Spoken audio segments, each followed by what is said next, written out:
여러분 반갑습니다. 전 시간에 이어서 해탈문에 대해서 살펴보도록 하겠습니다. 이 해탈문은 아마 보신 분이 거의 없을 거예요. 왜냐하면 일반적으로 이 해탈문은 큰 사찰에서도 아주 보기가 어렵기 때문에 그렇습니다. 그런데 이 해탈문을 정확하게 볼 수 있는 곳이 해인사 해탈문입니다. 지금 보이고 있는 그림이 저게 이제 해인사 해탈문이 되겠는데요. 저 문이 사실 그 해인사는 천왕문이 봉황문이라 그렇게 설명했죠. 그 봉황문에서 살펴보면은 높다란 계단 위에 아주 덩실하게 서 있는 해탈문을 볼 수가 있습니다. 이 해탈문은 해탈이란 말도 우리가 이제 불교를 공부하는 사람들에게는 너무나 친숙한 말이 되겠죠. 해탈, 절대 자유다, 이렇게 이제 표현할 수가 있을 겁니다. 잠시 풀리는 그러한 자유가 아니라 영원한 자유, 이런 것을 이제 해탈이라 할 수 있죠. 궁극적으로는 우리가 육도윤회의 사슬, 또 많은 인연들로부터의 그런 그 자유로움, 이 세계 속으로 나아가는 것을 이제 해탈이라 그렇게 이야기를 하는데, 앞서서 설명한 그 수미산 입장에서 보면은 천왕문이 중턱이라고 그렇게 이야기를 했습니다. 그러면 이 해탈문은 어디에 해당되느냐? 이게 이제 중턱에 사천왕천이 있다 그렇게 설명을 했고, 수미산과 딱 걸리는 이쪽이 소위 도리천이라고 하는 하늘입니다. 도리천의 가장 그 어떤 제석천왕이라 해서 제석천 그렇게 이제 이야기하고, 또 이것을 33천 그렇게도 이야기합니다. 그래서 33천 그러면 하늘의 세계가 33천이다, 이제 이렇게 이야기를 보통 하는데, 사실 보통 우리가 33천이라고 할 경우에는 이 도리천을 이야기합니다. 왜 도리천이 33천이 되느냐 하면은, 도리라는 말이 인도 말을 그대로 소리를 따와서 그 만들어 놓은 것이기 때문에 이것이 이제 도리천이 33천이다 그런 말이에요. 이게 도리, 이제 인도 말을 한자로 옮길 때 그 음을 그대로 옮긴 것이라 하지만은, 또 우리가 한자를 우리말로 옮길 때 또 소리가 또 다르죠. 그래서 이제 약간씩 차이가 납니다만은, 도리천 이 부분을 그 인도말에서 보면 트라야스 트림사라고 하는, 트라야스 트림사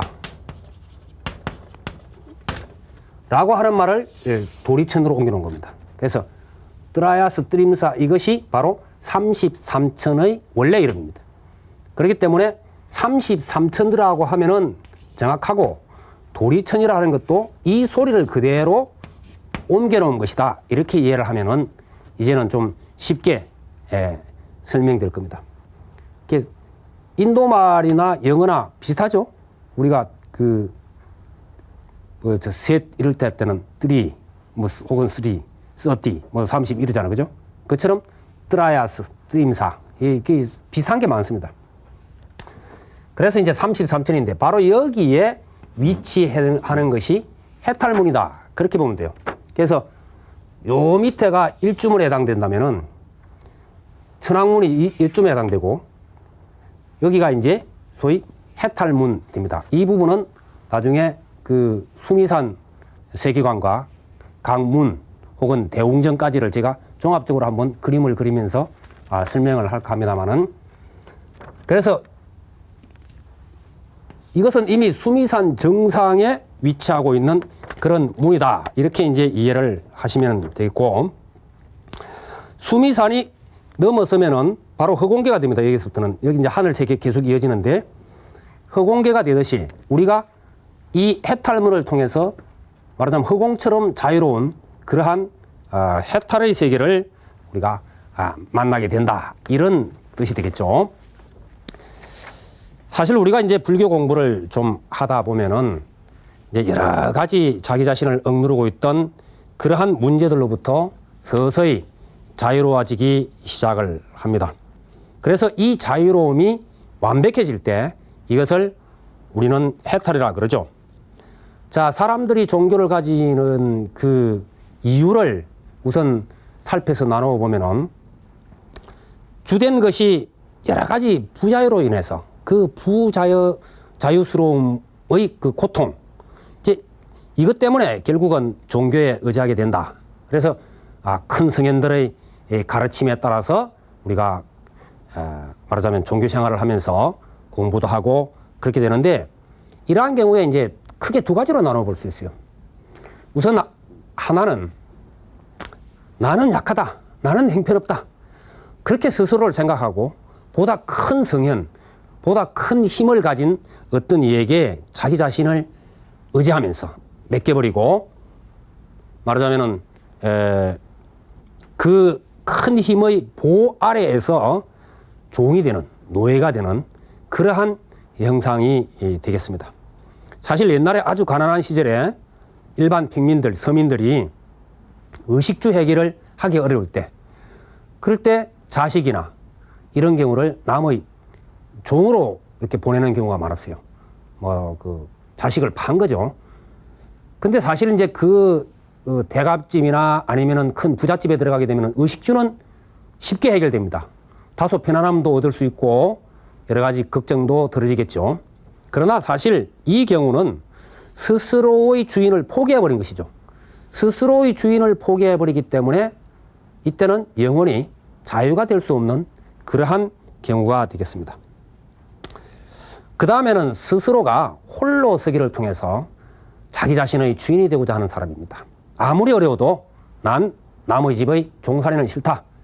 나는 자갈밭을 개간해서라도 나는 어떻게든 스스로 자립해 보겠다라고 생각하는 사람이 있습니다. 이 경우는 앞의 경우보다 훨씬 처음에는 힘들죠. 어렵습니다. 쉽게 풀어지는 부분은 아니죠. 그러나 이 노력을 포기하지 않고 계속해서 정진해 나갈 때 결국은 나중에는 영원한 자기 자신의 참된 주인이 된다 하는 것을 알 수가 있습니다. 우리가 불교 공부를 하는 것은 바로 이 후자에 해당된다. 그렇게 이제 볼 수가 있겠죠. 근데 어떤 사람들은 이제 이런 질문을 할 겁니다.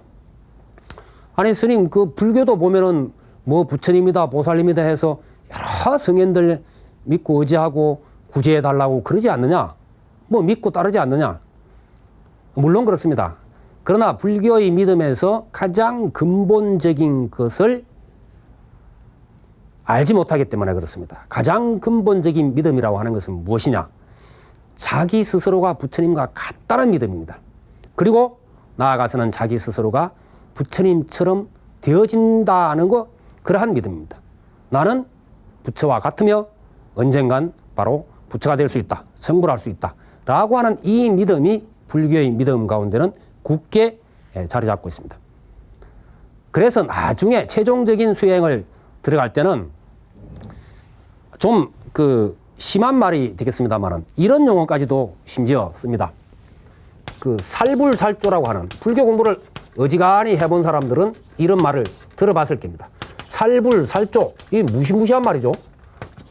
우리가 가장 존경하고 믿고 따르는 부처님을 죽이고 조사님이라는 것은 정법의 맥을 이어온 큰 스님들을 조사님 이렇게 이야기하죠. 그래서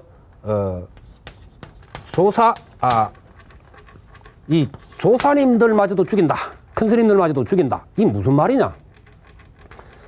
최후의 단계에 들어가게 되면은 부처님의 가르침도 넘어서야 되고 또 조사님들에게 의지하는 그러한 마음까지도 넘어서지 않으면 안 된다는 겁니다. 내 스스로가 결국 거기에 의지를 하고 의존하고 날 잡아 잡수하는 그러한 맹신의 세계가 아니라 스스로가 그 자리까지 나아가야 되는데 부처님 밑에서 항상 따르면은 결코 자기가 부처가 될 수 없죠. 그래서 나중에는 이것마저도 능히 극복할 대상이 됩니다. 그래서 살불살조라는 말까지도 씁니다. 그렇다고 해서 여기서 부처님이나 조사님들을 무시하거나 깔아뭉개버리는 그런 용어가 결코 아닙니다. 불교에서는 이와 같은 표현을, 특히 이제 선적인 표현에서는 이와 같은 좀 무시무시한 표현도 합니다만은, 그러나 이 말 속에는 사실 부처님이나 조사님에 대한 존경이나 이런 것은 하나도 흠집이 가지 않는 말입니다. 이것을 이제 용어대로만 보니까 다른 종교인들이 야, 뭐 불교라고 하는 것은 그거 무슨 웃기지도 않는 것이다. 자기들이 부처님 믿고 조사님들 따른다면서 뭐 살불살조해서 부처님도 죽이고 조사님도 죽인다고 하니 무슨 그런 종교가 있느냐 이렇게 이야기하는데 그 깊은 뜻을 모르기 때문에 그렇습니다. 결국 저 말 자체가 절대적인 주인, 자유, 이것은 자기 스스로가 그 자리에 가야 된다고 하는 것을 보여주는 말이다. 이렇게 이제 알면은 되겠습니다. 이 해탈문을 넘어서게 되면은 마지막 문과 만나게 됩니다. 그것이 이제 소위 불의문이라고 하는 문입니다. 이 불의문, 이것은 문 가운데서 가장 안쪽에 위치한 문이죠. 아까 수미산 세계로 보자면은 이제 수미산 세계에서 봤을 때 하늘 세계를 셋으로 나눕니다. 3개 보통 그렇게 이야기하죠. 그래서 욕계, 욕망의 세계로 되어 있다. 그래서 욕계, 그런데 욕계의 하늘에 6천이 있습니다. 6세계가 있습니다. 그 다음에 색계가 18천이 있습니다. 색계 18천. 그 다음에 이제 무색계 4천. 그렇게 이제 되어 있는데, 이때 그 불의문은 어디에 해당되냐 하면은 욕계와 색계의 중간 지점, 허공에 해당되는 겁니다. 뭐 사찰에서는 그게 이제 말하자면은 지상에 세워져 있지만은 수미산 계통으로 보면은 이것은 결국 욕계와 색계의 이 지점이다. 이렇게 이제 볼 수가 있는 물입니다. 불의라고 하는 이 말처럼 참 멋들어진 말이 별로 없다고 저는 생각을 하는데, 둘 아닌 세계다. 그런 말이죠. 그러면 둘 아닌 세계라고 하는 것은 도대체 무엇이냐? 우리가 살다가 보면은 여러 가지 부딪히는 문제들이 많습니다. 이 경우에 소위 둘로 갈라서 생각하는 이러한 상대적 관념들, 이 관념들의 충돌이 결국은 우리를 괴롭게 만듭니다. 선한 것 아니면 악한 것, 그렇죠? 좋아하는 것 아니면 뭐 싫어하는 것, 사랑 아니면 미움, 내 편 아니면 내 편, 뭐 이런 식으로 자꾸 상대적으로 가르죠. 사실 그 상대적으로 가르는 자체가 뭐 마음속에서 그려진 하나의 관념에 의해서 자꾸 이렇게 가리는 것인데, 그러나 대체적으로는 이러한 관념에 묶여서 우리가 살아가고 있습니다. 어느 날 나는 참 사랑스러워서 미치겠다, 뭐 이런 표현을 하던 사람이 좀 세월이 지나면서 이제는 미워 죽겠다 이러면서 말하자면 분노를 사귀지 못하는 그러한 것들을 봅니다만은, 그러나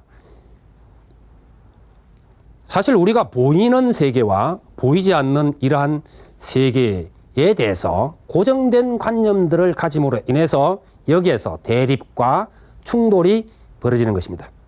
그래서 우리가 가장 많이 독송하는 반야신경에도 소위 색불이공, 공불이색, 그렇게 해서 색의 세계, 물질의 세계와 공의 세계, 비어있는 세계, 또 끊임없이 변화하는 세계, 이 두 가지 세계가 결코 둘이 아닌 세계다. 별개의 세계가 아니다.